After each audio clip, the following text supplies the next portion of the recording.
Hi hello నమస్తే welcome to universal today. నేను మీ anchor Soumya. So ఈరోజు మనకి న్యూస్ పేపర్లో ఎలివేట్ అయిన న్యూస్లు ఏంటి, మెయిన్ హెడ్లైన్స్గా ఏం నిలిచాయన్నది మనం పేపర్ న్యూస్లో ఈరోజు చూద్దాం. సో ఈనాడు పేపర్ అన్నది చూసుకుంటే ఎవరికి అన్యాయం జరగదు, నాది పూచి అని చెప్పేసి మన ప్రధానమంత్రి నరేంద్ర మోడీ దీని గురించి మాటిస్తున్నారు. సో ఎందుకంటే ఇప్పుడు బీఆర్ఎస్ అవ్వచ్చు, బీజేపీ అవ్వచ్చు, కాంగ్రెస్ అవ్వచ్చు, ఒకవేళ కానీ పునర్విభజన జరిగి మహిళలకి రిజర్వేషన్లు జరిగితే పునర్విభజన ప్రకారం ఎక్కువ శాతం ఉత్తరాంధ్రకి ఎక్కువ ఉత్తర ఇండియాకి సంబంధించిన ఉత్తర స్టేట్స్కి ఎక్కువ వరకు ఛాన్స్ అవుతుంది అండ్ ఎక్కువ సీట్లు వాళ్ళకే వర్తిస్తాయని చెప్పి ఆందోళనలో ఇంతకాలం లోక్సభలో కానీ అసెంబ్లీలో కానీ ఇదే చర్చ జరుగుతున్న నేపథ్యంలో దీనికి సంబంధించి ఎట్టకేలకు ఒక క్లారిటీ అయితే నరేంద్ర మోడీ ఇవ్వడం జరిగింది. సో ఆయన మాట్లాడుతూ ఎవరికి అన్యాయం అన్నది జరగలేను, దీనికి నేను పూచి నేను దీనికి అడ్డుగా నిలబడతాను. సో అది ఉత్తర దక్షిణ తూర్పు అయినా చిన్న పెద్ద అనే భేదాలు ఏమీ లేవు, ఎవరికైనా సరే ఇక్కడ ఈక్వల్గానే లోక్సభలో సీట్లు అన్నవి పెరుగుతాయి.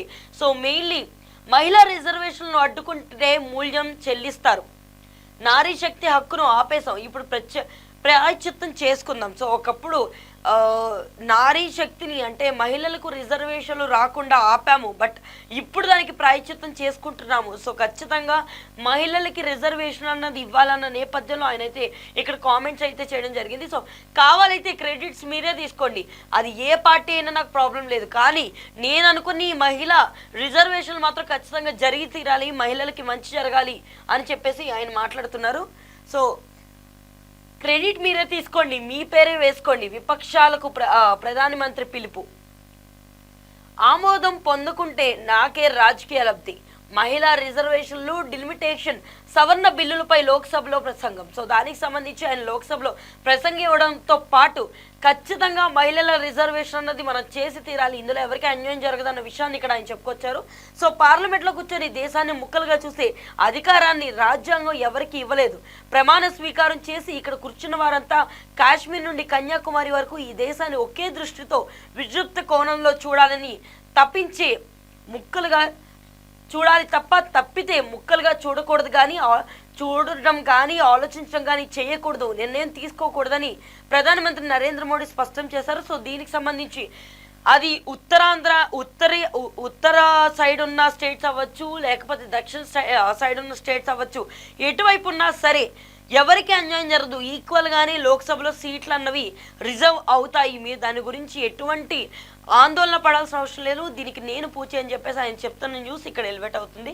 సో మెయిన్ న్యూస్గా మహిళా రిజర్వేషన్ల గురించి మొత్తం అంతా కూడా మాట్లాడడం అయితే జరిగింది. అండ్ సైడ్ హెడ్డింగ్స్లో మనం చూసుకుంటే బ్యారేజీల పునరుద్ధరణలో మాట రానివద్దు అని చెప్పేసి ఎవరైతే మంత్రులు ఉన్నారో వాళ్ళందరికీ కూడా ఢిల్లీలో సమీక్ష ఢిల్లీలో ఒక మీటింగ్లో రేవంత్ రెడ్డి, తెలంగాణ సీఎం రేవంత్ రెడ్డి మాట్లాడుతూ ఈ బ్యారేజీల పునరుద్ధరణలో మాట రానివ్వకుండా చూసుకోవాలి, ఎలాంటి చేంజెస్ తీసుకొచ్చినా సరే మనకి మాత్రం చెడ్డ పేరు రాకూడదు అన్న ఉద్దేశంలో చెప్తున్న న్యూస్ అయితే కనిపిస్తుంది. అండ్ దాంతోపాటు 2023 మహిళా రిజర్వేషన్ చట్టం అమల్లోనికి వచ్చిందంటూ నోటిఫికేషన్. సో బిల్లుపై చర్చ వేళ కేంద్ర న్యాయశాఖ అనూహ్య ప్రకటన. సో దీనికి సంబంధించి 2023 రిజర్వేషన్లు మళ్ళీ తిరిగి తీసుకొచ్చినట్టు నోటిఫికేషన్ అయితే జారీ చేయడం అనేది ఒక న్యూస్గా కనిపిస్తుంది. అండ్ దాంతోపాటు భారత్ పాకిస్తాన్ కంటే దారుణంగా ఏపీ తెలంగాణ విభజన, బైజాపా ఎంపీ తేజస్వి సూర్య వివాదాస్పద వ్యాఖ్యలు. సో భారత్ పాకిస్తాన్ కంటే దారుణంగా ఏపీ మరియు తెలంగాణ అనేది విభజించబడుతుంది. సో వీళ్ళు చాలా వ్యారీ అవుతున్నారు, అంటే భారత్ పాకిస్తాన్ కంటే దారుణమైన పరిస్థితి ఇప్పుడు ఇరు తెలుగు రాష్ట్రాల్లో కూడా నెలకొందని చెప్పేసి దానికి సంబంధించి బైజాపా ఎంపీ తేజస్వి సూర్య మాట్లాడుతూ దీనికి గురించి కామెంట్స్ అయితే చేయడం జరిగింది. అండ్ దాంతోపాటు తేజస్వి సభ్యత్వం రద్దు చేయాలి, లోక్సభ స్పీకర్కు పొన్నం లేఖ, ఆయన తన మాటలను వెనక్కి తీసుకొని క్షమాపణ చెప్పాలని డిమాండ్, ఎంపీ వ్యాఖ్యలను ఖండించిన మంత్రులు నేతలు.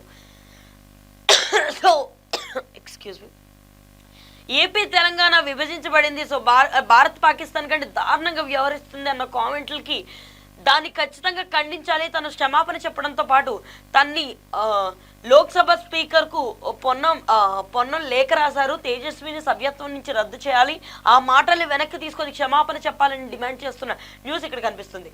సో ఇవి ఈనాడు పేపర్లో మెయిన్ హెడ్లైన్స్గా నిలిచిన న్యూస్. అదే మనం మూవీ న్యూస్ చూసుకుంటే హోయా అనే ఒక సాంగ్ టైటిల్ని మన సూపర్ స్టార్ సమంత రిలీజ్ చేశారు. సో తన సినిమా అందరికీ తెలిసిన విషయమే, మా ఇంటి బంగారం అనే కొత్త సినిమాతో మన ముందుకైతే రాబోతున్నారు. సో ఇది వచ్చే నెల 15వ తారీఖున రిలీజ్ అవబోతుంది. సో దానికి సంబంధించి ఇప్పుడు మూవీ నుంచి ఆల్మోస్ట్ ఆల్రెడీ గ్లిమ్స్ కానీ టీజర్ కానీ రిలీజ్ అయింది.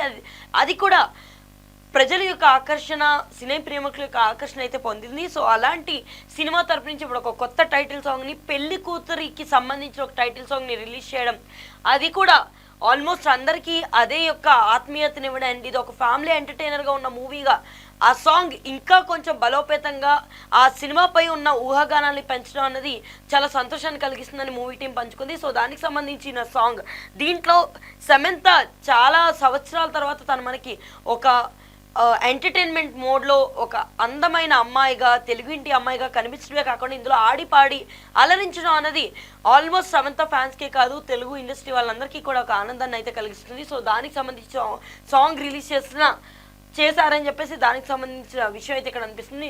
ఈ ఆల్రెడీ మనకు తెలిసింది తన ట్రెలాలా ప్రొడక్షన్ హౌస్లోని ఈ సినిమాని రిలీజ్ చేస్తున్నట్లుగా ఆల్రెడీ సమంత దీన్ని ప్రకటించగా, దీనికి రైటప్ అంతా కూడా సమంత భర్త రాజ్ నెడుమూరి అందించారు. అండ్ దీన్ని నందిని డైరెక్ట్ చేస్తున్నట్లుగా మనకి అయితే వార్తలు ఉన్నాయి. అండ్ దాంతోపాటు Lenin movie release date already April 30న ఉండాల్సి ఉండగా, ఆ టైంలో మనకి పెద్ద ఉంటుందన్న నమ్మకంతో వాళ్ళ సినిమాని ఆ రోజు వాయిదాను వేసుకున్నట్టుగా అండ్ ఈ జూన్ నెలలో రిలీజ్ చేయాలని చెప్పేసి అనుకున్నట్లుగా వార్తలు అయితే మనకి వినిపిస్తాయి. బట్ ఈ రోజు ఆ డేట్ని కరెక్ట్ చేస్తూ లెనిన్ మూవీ అన్నది 26వ తారీఖున రాబోతుంది, థియేటర్లో దీన్ని వీక్షించండి అని చెప్తూనే ఆ మూవీకి సంబంధించి 2 కళ్ళు పోతలే అని చెప్పేసి ఒక సాంగ్ని అయితే రిలీజ్ చేశారు. సో దానికి సంబంధించిన పోస్టర్ అయితే ఇక్కడ కనిపిస్తుంది. సో ఈ సినిమా ఎవరు ఊహించిన విధంగా ఉండబోతుందని అండ్ కొత్త అక్కిని చూడబోతున్నానని చెప్పేసి ఆ చిత్ర బృందం అయితే చెప్పుకొస్తున్నారు. సో ఈ సాంగ్ కూడా అనుకున్నట్లుగానే అంచెలకు మించి ఉన్నట్లుగా అందరూ ఆలోచిస్తున్నారు. అండ్ దాంతోపాటు జూన్ 26న ఈ సినిమా ఖచ్చితంగా థియేటర్లో బ్లాక్ బస్టర్ కొడుతుందని సినిమా టీం అంతా నమ్మే న్యూస్ని ఇక్కడ మన అయితే ఎలివేట్ చేస్తున్నారు. అలాగే సాయి పల్లవి ఆల్రెడీ మనందరికీ తెలిసిందే, తను ఇప్పుడు రామాయణ అనే ఒక బాలీవుడ్ చిత్రంలో నటిస్తున్నారు. సో దాంతో పాటు తను బాలీవుడ్లో ఇప్పుడు ఇంకొక ఘట్టాన్ని అయితే తెరిచినట్లుగా అర్థమవుతుంది. సో తను ఇప్పుడు ఇంకో కొత్త సినిమాతో మన ముందుకు రాబోతుంది. అదే ఏక్ దిన్ అనే సినిమాని అమీర్ ఖాన్ తనయుడు జునైద్ ఖాన్తో కలిపి జంటగా నటిస్తుంది. ఇందులో తను జ్ఞాపక శక్తి లేని ఒక అమ్మాయిగా ఎలాంటి సిచ్యువేషన్ని ఫేస్ చేసుకుంటుంది అండ్ దాంతోపాటు ప్రేమించిన అబ్బాయికి ఆ విషయం తెలిసిన తర్వాత ఆ గుర్తులేని ప్రేమ కోసం తను తప్పిస్తాడా, ఇంకా అమ్మాయి వెనకాల తిరుగుతాడా, ఇదే ఒక స్టోరీ లైన్తో ఏక్ దిన్ అని చెప్పేసి దీన్ని హిందీలో అయితే రిలీజ్ చేస్తున్నారు. అండ్ దాంతోపాటు తెలుగులో కూడా ఒకరోజు అనే టైటిల్తో ఈ సినిమాని రిలీజ్ చేయడానికి అయితే ప్లాన్ చేస్తున్నారు. ఇది మే 1న థియేటర్లోనికి అయితే రాబోతుంది. మాటిస్తే తప్పే రకం కాదు. సో ఇప్పుడు బాహుబలి లెవెల్, అలాగే మనం చూసుకుంటే అవతార్ ఏ రేంజ్లో అయితే ఉందో మా స్కేల్లో కూడా మేము ఈ సినిమాని అలాగే చిత్రించబోతున్నామని చెప్పేసి రావు బహదూర్ సినిమాలో హీరోగా నటించిన సత్యదేవ్ దీని గురించి మాట్లాడుకుంటూ వచ్చారు. సో నిన్న ఈ మూవీకి సంబంధించి ఒక సాంగ్ అయితే విడుదలైంది, ఓ సుందరి అని చెప్పేసి. ఈ మూవీకి సంబంధించి ఓ సుందరి అనే సాంగ్ని అయితే రిలీజ్ చేశారు మూవీ టీం. దీనికి మెయిన్ ప్రొడ్యూసర్స్గా మహేష్ బాబు అండ్ నమ్రత ఇద్దరు కలయికలో ఉన్న ప్రొడక్షన్ హౌస్లో ఈ మూవీ అన్న తీయడం ఇంకొంచెం ప్లస్ అవుతుంది. సో ఆ మూవీ ఈ మహేష్ బాబు గారి ప్రొడక్షన్లో ఈ మూవీ చేయడం నాకు చాలా ఆనందాన్ని ఇస్తుంది. అండ్ మీరు ఖచ్చితంగా ఈ సినిమాని ఒక కొత్త కోణంలో చూడబోతున్నారు, అద్భుతంగా ఈ సినిమా ఉండబోతుందని ఆ సినిమా హీరోతో పాటు ప్రొడ్యూసర్లు అలాగే సమర్పించే వాళ్ళతో పాటు డైరెక్టర్స్ డిపార్ట్మెంట్స్ కూడా చెప్పడం అనేది మనం ఎక్కడైతే చూస్తున్నాం. సో ఆ సినిమాకి సంబంధించిన సాంగ్ ప్రజెంట్ అయితే ఇప్పటివరకు సోషల్ మీడియాలో మంచి వైబ్లోనే ఉంది. అండ్ దీనికి సంగీతం అందించింది ఏఆర్ రెహమాన్. అలాగే థ్రిల్ని పంచేలా పోచమ్మ. సో అంబటి అర్జున్, పూజ, స్నేహాల్ వీళ్ళ ముగ్గురు కలయికలో రాబోతున్న పోచమ్మ సినిమా సిరీస్ గురించి ఈ నెల 17న ఇదైతే తెలుగు, తమిళ్ భాషలో అయితే ఆహాలో రిలీజ్ అవబోతుంది. దానికి సంబంధించి చిత్ర బృందం పెట్టిన ఈవెంట్లో మాట్లాడుకుంటూ వచ్చారు అంబటి అర్జున్. సో ఈ సినిమా కంటిన్యూ ఈ వెబ్ సిరీస్ ఊహించని విధంగా కొత్తగా ఉండబోతుందని, ఖచ్చితంగా ఇది ప్రేక్షకులందరికీ నచ్చుతుందని చెప్పేసి ఆయన మాటల్లో చెప్పుకొచ్చారు. అలాగే ఓ వ్యక్తి కులంపై బతకడం మొదలైతే, సో కులం పిచ్చి ఉన్న వ్యక్తి ఒకవేళ కానీ సమాజంలో ఉంటే ఎన్ని దాడులు జరుగుతాయి, ఎన్ని దారుణాలు జరుగుతాయి, ఎన్ని హత్యలు జరుగుతాయి అన్న నేపథ్యంలో క్యాస్ట్ అనే ఒక కొత్త సినిమాతో మన ముందుకి వరుణ్ సందేశ్ అలాగే సత్యన్ రాజేష్ రాబోతున్నారు. సో దానికి సంబంధించి నేను ఒక ఈవెంట్ కూడా కండక్ట్ చేశారు. అండ్ ఆ ఈవెంట్లో మాట్లాడుతూ క్యాస్ట్ పిచ్చున్న వ్యక్తిని మనం కానీ చూడాల్సి వస్తే ఎలా ఉండబోతుంది అండ్ వాళ్ళ వల్ల జరిగే ఘోరాలేంటి అదంతా కూడా గ్లిమ్స్తో పాటు గురువారం అయితే దీన్ని విడుదల చేయడం జరిగింది. దానికి సంబంధించి ఇందులో ఒక మంచి అంశాన్ని అద్భుతంగా చూపించనున్నారు. అది అందరికీ కనెక్ట్ అవుతుందని చెప్పేసి దానికి సంబంధించి వరుణ్ సందేశ్ మాట్లాడుకుంటూ వచ్చారు. అలాగే ఇందులో యాంకర్ రవి కూడా ఒక ఇంపార్టెంట్ రోల్ ప్లే చేస్తున్నారని మనకైతే తెలుస్తుంది. అలాగే పల్లి చట్టంబి అనే సినిమా కొత్త రెండో భాగం గురించి మాట్లాడుతూ ఆల్రెడీ ఇది మలయాళంలో రిలీజ్ అయ్యి మంచి హిట్ని సాధించింది. అండ్ ఈ రోజు పల్లి చట్టంబి మూవీ రిలీజ్ అవబోతుంది. సో ఏప్రిల్ 17న దాని గురించి సంబంధించి మూవీ టీం మాట్లాడుతూ ఈ సినిమా మలయాళంలో మంచి ఆదరణ పొందింది అండ్ ఖచ్చితంగా తెలుగులో కూడా అంతకంటే రెట్టింపు ఆదరణ పొందుతుందని సినిమా ప్రేక్షకులతో పాటు ఫ్యామిలీ వాళ్ళందరికీ కూడా ఈ సినిమా ఖచ్చితంగా నచ్చుతుందని ప్రొడ్యూసర్స్ చెప్పడం జరిగింది. అలాగే ఈ సినిమాని దీనికి సెకండ్ పార్ట్ కూడా ఉంది అండ్ అది వచ్చే సంవత్సరం మార్చిలో రిలీజ్ చేయాలని ప్లాన్ చేస్తున్నట్లుగా చిత్ర బృందం చెప్పుకొచ్చారు.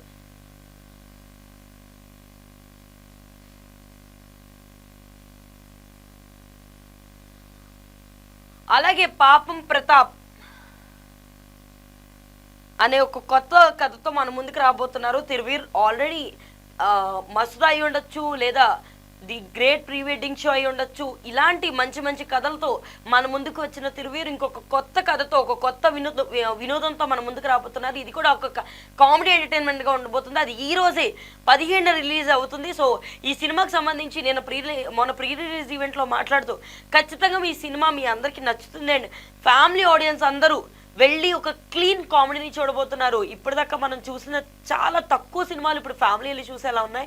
బట్ ఈ సినిమా ఖచ్చితంగా నచ్చుతుంది, ఒక ఫ్యామిలీ ఎంటర్టైన్మెంట్ ఇస్తుందని చెప్పేసి హీరోతో పాటు మూవీ టీం అంతా కూడా మాట్లాడడం అన్నది మన ఈ ఈవెంట్లో చూసాం. సో ఇవి మెయిన్ పేపర్గా ఈనాడులో నిలిచాయి. అండ్ నెక్స్ట్ ఆంధ్రజ్యోతి చూసుకుంటే ఈ పేపర్లో కూడా మెయిన్ న్యూస్గా నిలిచింది మహిళల యొక్క రిజర్వేషన్ల కోటా గురించి వ్యతిరేకించేది లేదు, క్షమించేది లేదు. సో ఎవరైనా సరే ఖచ్చితంగా దీనికి సపోర్ట్ చేయాల్సిందని చెప్పేసి ప్రధాని నరేంద్ర మోడీ పిలుపునివ్వడం జరిగింది. కోటాను వ్యతిరేకిస్తే మహిళా ప్రపంచం క్షమించదు, మీరే నష్టపోతారు, విపక్షాలకు ప్రధాని హెచ్చరిక. సో ప్రజాస్వామ్యంపై కేంద్రం ప్రతిపక్ష దాడి. సో ఇక్కడ మనకు చూసుకుంటే మహిళల రిజర్వేషన్ల గురించి మాట్లాడుతూ ఖచ్చితంగా దీనికి ప్రతి ఒక్కరూ సపోర్ట్ చేయాల్సిందే, వ్యతిరేకించే పక్షాన్ని అయితే ఎవరు ఉండడానికి వీల్లేదు, ఇది కరెక్ట్ కాదు, ఖచ్చితంగా మహిళల యొక్క ప్రభావం మీ మీద పడుతుందని చెప్పేసి ఆయన ఒక ప్రసంగాల్లో చెప్పుకొచ్చారు. అండ్ దాంతోపాటు చట్టసభలో 33% మహిళా రిజర్వేషన్లు, లోక్సభ నియోజకవర్గాలు 50% పెంపు బిల్లును లోక్సభలో ప్రవేశపెట్టిన కేంద్ర ప్రభుత్వం. ఆంధ్రప్రదేశ్లో 25 నుండి 36, తెలంగాణలో 17 నుండి 26కు పెరుగుతాయి. సో తమిళనాడులో అయితే 39 నుంచి 59 వరకు పెరుగుతాయి. కర్ణాటకలో 28లో ఉన్న సీట్లు 42కి, కేరళలో ఉన్న 20 సీట్లు 30కి, అన్ని రాష్ట్రాలకు 50% సీట్లు పెరుగుతాయి. అలాగే దక్షిణాది రాష్ట్రాలకు 50% మించి పెరుగుతాయి. తెలంగాణ, ఏపీ, తమిళనాడు తలా వాళ్ళ యొక్క 0.05% అదనం. లోక్సభకు వివరించిన హోంమంత్రి అమిత్ షా. 12 గంటల చర్చ, నేటి సాయంత్రం 4 గంటలకు ఓటింగ్. బిల్లు ప్రవేశపెట్టినప్పుడు ఓటింగ్కు పట్టుబట్టిన విపక్షం, 104 మంది గైర్హాజరు, తేలిగ్గా నెగ్గిన సర్కారు. సో ఇక్కడ మనకి చూసుకుంటే సో ఎవరెవరికి ఎన్నెన్ని సీట్లు పెరుగుతున్నాయి, ఏ స్టేట్ ఎంతవరకు సీట్లని పెంచుకుంటూ వెళ్తుంది, ఇందులో 50% వరకు ఉంటుందన్న పెంపు ఎంతవరకు నిజం అన్న విషయంపై లెక్కల వారిన చెప్పుకొచ్చిన అమిత్ షా. సో దానికి సంబంధించిన న్యూస్ అయితే ఇక్కడ కనిపిస్తుంది. అలాగే భారత్ పాక్ విభజన కంటే దారుణం అని చెప్పేసి ఇందాక తేజస్వి చెప్పిన విషయం గురించే ఇక్కడ న్యూస్ అయితే ఎలివేట్ చేశారు. అలాగే ప్రజాస్వామ్యంపై కేంద్రం ప్రత్యక్ష దాడి. 3 సభ్యుల కమిషన్ రాష్ట్రాల తలరాతను నిర్ణయిస్తుందా? రాజ్యాంగ సవరణ బిల్లు ఆమోదం పొందితే ప్రజాస్వామ్యం అంతమైపోతుందా? దేశంలో మహిళా హక్కుల అంశాన్ని తీసుకొచ్చి అమలు చేసేదే కాంగ్రెస్. మహిళా రిజర్వేషన్పై ప్రభుత్వం రాజకీయాలు చేస్తుంది. బీఓసీల హక్కులు, చిన్న రాష్ట్రాల హక్కులు లేకుండా చేస్తున్నారు. ఇది షా కుటీల రాజకీయం. మీ కుతంత్రాల ముందు చాణక్యుడు బలాదూర్. లోక్సభలో బిల్లులపై చర్చలో ప్రియాంక గాంధీ నిప్పులు. సో దీనికి సంబంధించిన న్యూస్ ఇక్కడ మనకు కనబడుతుంది. సో కాంగ్రెస్ దీన్ని పూర్తిగా వ్యతిరేకిస్తూ కేవలం మీరు చేసిన తప్పుల్ని కప్పిపుచ్చుకోవడానికి ఈ బిల్లును తీసుకొచ్చారు, ఇలాంటి బిల్లుల గురించి మాట్లాడుతున్నారని చెప్పేసి మాట్లాడిన వ్యవహారాలు అయితే ఇక్కడ కనిపిస్తున్నాయి. సో ఇది ఆంధ్రజ్యోతిలో మెయిన్ న్యూస్. అదే మూవీ న్యూస్ చూసుకుంటే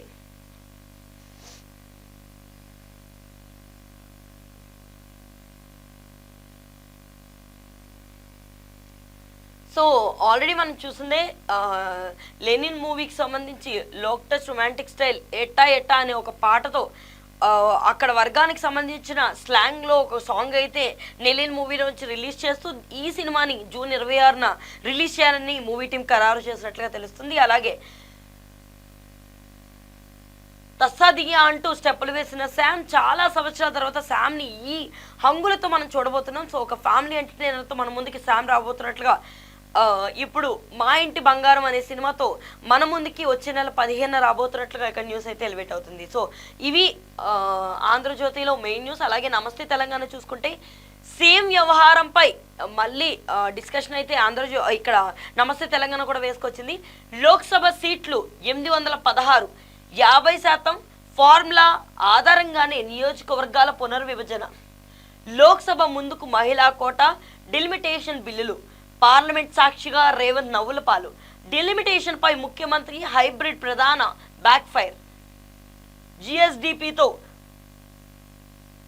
ముడిపెట్టడంపై లోక్సభలో బీజేపీ మండిపాటు, ప్రపంచంలోని అత్యంత తెలివి తక్కువ ప్రతిపాదనగా అభివర్ణ, రేవంత్ని చూసి తెలంగాణ ప్రజలే నవ్వుతున్నారని ఎద్దేవా. సో ఈ న్యూస్ మనకు చూసుకుంటే ఈ బిల్లులపై తన ప్రవేశపెట్టిన వాటిని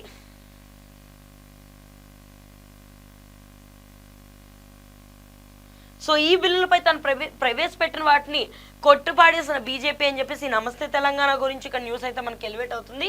సో దానికి సంబంధించిన న్యూస్ ఇక్కడ కనిపిస్తుంది. అలాగే మనం ఇక్కడ చూసుకుంటే డిలిమిటేషన్ కు సంబంధించి వెల్లువెత్తుతున్న అభ్యంతరాలపై స్పష్టతనిచ్చేందుకు లోక్సభలో గురువారం ప్రకటన చేస్తున్న ప్రధానమంత్రి. సో ప్రధానమంత్రి గురువారం మాట్లాడుతూ ఏవైతే బిల్లులు పునర్విభజనకు సంబంధించి కావచ్చు లేదా మహిళా రిజర్వేషన్ సంబంధించి కావచ్చు ఆ బిల్లులను ప్రవేశపెడుతున్న నరేంద్ర మోడీ ఇక్కడ మాటలు అయితే కనబడుతుంది. సో లోక్సభ స్థానాల పునర్విభజనపై క్రమంగా ఓ స్పష్టత వస్తుంది. బిల్లు పార్లమెంట్ ముందుకు వచ్చిన నేపథ్యంలో డిలిమిటేషన్ వెల్లువెత్తుతున్న అభ్యంతరాలపై కేంద్రం స్పష్టతనిచ్చేందుకు ప్రయత్నించింది. పునర్విభజన పూర్తయితే ప్రస్తుతం ఉన్న 543 లోక్సభ స్థానాల సంఖ్య 816కు చేరుతుందని ప్రకటించింది. అయితే దక్షిణాదికి సీట్ల సంఖ్యలో అన్యాయమేది జరగబోదని ప్రధాని మోడీ, హోంమంత్రి అమిత్ షా చెప్తున్నా బిల్లు చుట్టూ అల్లుకున్న అనుమానాలు, వెల్లువెత్తున అభ్యంతరాలు తొలగిపోలేదు.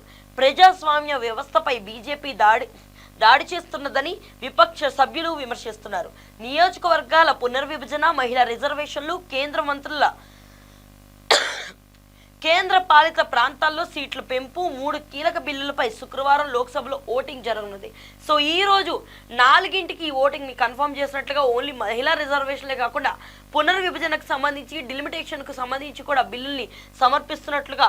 సో దానికి సంబంధించి ఈ రోజు ఎవరెవరు పార్టీలు ఓట్లేస్తాయి అండ్ దేని ప్రకారం ఓటింగ్ అనేది జరుగుతుంది తెలియాలంటే ఈ రోజు 4 వరకు వెయిట్ చేయాల్సిందే.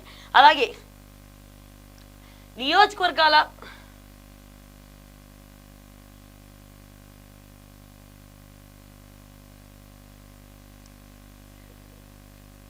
అలాగే స్టాలిన్ నిరసన, నియోజకవర్గాల పునర్విభజన బిల్లును వ్యతిరేకిస్తూ చెన్నైలో ముసాయిదా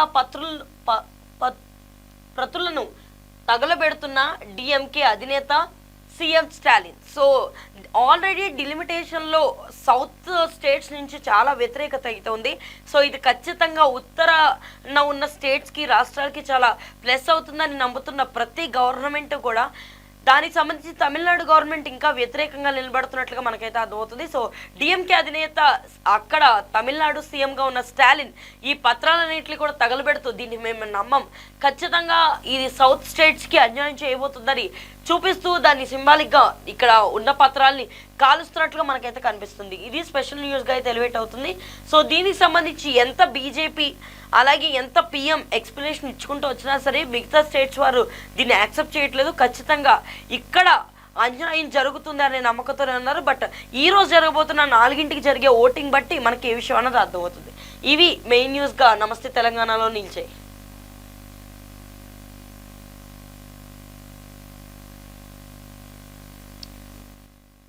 సో మరొక చోట చూసుకుంటే అఫ్ కోర్స్ ఆల్రెడీ లెనిన్ నుంచి సాంగ్ రిలీజ్ అయిన విషయం మనకు ఆల్రెడీ తెలిసిందే. అండ్ మరొక న్యూస్ ఏంటంటే ఎన్టీఆర్ త్రివిక్రమ్ షణ్ముఖుడు అని చెప్పేసి ఒక క్వశ్చన్ మార్క్ అయితే మనకి ఇక్కడ ట్యాగ్ చేశారు.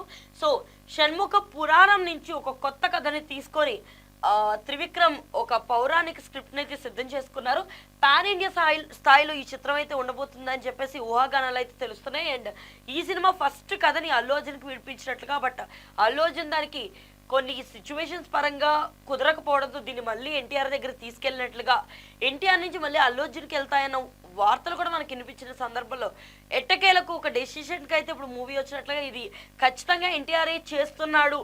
సో ఎన్టీఆర్ దగ్గర ఈ స్క్రిప్ట్ ఉంది, దీని కథానాయకుడికి ఎన్టీఆర్ ఉండబోతున్నాడు అన్న కన్ఫర్మేషన్ అయితే ప్రచారంలో ఉంది. అండ్ దాంతోపాటు ఈ భారీ పాన్ ఇండియా పౌరాణిక చిత్రాన్ని నిర్మాతగా సూర్యదేవర నాగవంశీ నిర్మిస్తున్నట్లుగా తెలుస్తుంది. అండ్ ఈ విషయానికి సంబంధించి సాక్ష్యంగా షణ్ముఖుడు అనే ఒక కొత్త టైటిల్ని ఫిలిం ఛాంబర్లో ఆయన రిజిస్టర్ చేసుకున్నట్లుగా వార్తలు అయితే వినిపిస్తున్నాయి. బట్ ఇందులో ఎంతవరకు నిజం ఉంది, ఒకవేళ ఎన్టీఆర్ బర్త్డే మే 20న దీనికి సంబంధించి ఏమైనా అప్డేట్ని రిలీజ్ చేస్తారా అంది ఫ్యూచర్లో వేచి చూడాల్సింది. అలాగే మన ఆల్రెడీ తెలిసిన విషయమే, సో ఒక కొత్త ఎంటర్టైన్మెంట్ రూపంలో మనం సమంతని అయితే చూడబోతున్నాం. దానికి సంబంధించి మా ఇంటి బంగారం నుంచి ఒక సాంగ్ని అయితే తస్సది అంటూ రిలీజ్ చేసిన సాంగ్ని, దానికి స్టెప్పులు వేసిన సమంతని మనం ఆ సాంగ్లో చూడొచ్చు. అలాగే పోచమ్మ అనే కొత్త వెబ్ సిరీస్ అయితే రాబోతుంది. అండ్ దానికి సంబంధించిన న్యూస్ ఇది. అలాగే కులం గురించి చర్చించాం. సో దీనికి సంబంధించి వరుణ్ సందేశ్, గగన్, రాజేష్ అలాగే రవి ప్రధాన పాత్రలో నటిస్తున్న క్యాస్ట్ సినిమా నేను ఒక ఈవెంట్ అయితే సెలబ్రేట్ చేసుకున్నారు. సో దానికి సంబంధించి గ్లిమ్స్ రిలీజ్ చేసిన మూవీ టీం ఆల్రెడీ సత్యదేవ్ తన సినిమా గురించి చెప్తూ ఈ సినిమా వచ్చే నెలలో రిలీజ్ అవ్వబోతుంది. అండ్ దీనికి సంబంధించి రావు బహదూర్ సినిమా అంచులంచులుగా మీరు ఊహించిన దానికంటే ఎక్కువగా ఉంటుందని దాని గురించి చెప్పిన న్యూస్ ఇక్కడ కనిపిస్తుంది. మరొక న్యూస్ ఏంటి అంటే 11 ఏళ్ల తర్వాత తమిళ అగ్ర కథానాయకి త్రిష తన డబ్బింగ్ని చెప్పుకుంటుంది సొంతంగా. సో ఆల్మోస్ట్ తను నటించిన సినిమాలో తను తమిళ్ అమ్మాయి అయినప్పటికీ కూడా ఒక 5 సినిమాలకు మాత్రమే ఇప్పటిదాకా త్రిష తన సొంత డబ్బింగ్ని చెప్పుకుంది. సో అలాంటిది ఆర్జే బాలాజీ రిక్వెస్ట్తో తను కరుప్పోలో ఆల్రెడీ హీరోయిన్గా చేస్తున్న విషయం తెలిసిందే. సో ఈ సినిమాలో తన ఓన్ డబ్బింగ్ని చెప్పాలి అని చెప్పేసి ఆర్జే బాలాజీ రిక్వెస్ట్ చేసినట్లుగా దానికి త్రిష ఒప్పుకొని తను ఓన్ వాయిస్తో, అంటే ఒక రియాలిటీకి మ్యాచ్ అవ్వడం కోసం తన ఓన్ డబ్బింగ్ని తను చెప్పుకోబోతున్నట్లుగా న్యూస్ అయితే బయటకు వచ్చింది. అండ్ దాంతోపాటు ఇకపై తన ఓన్ డబ్బింగ్లోనే సినిమాలకి డబ్బింగ్ చెప్పాలని త్రిష ఫిక్స్ అయినట్లుగా న్యూస్ అయితే ఎలివేట్ అవుతుంది.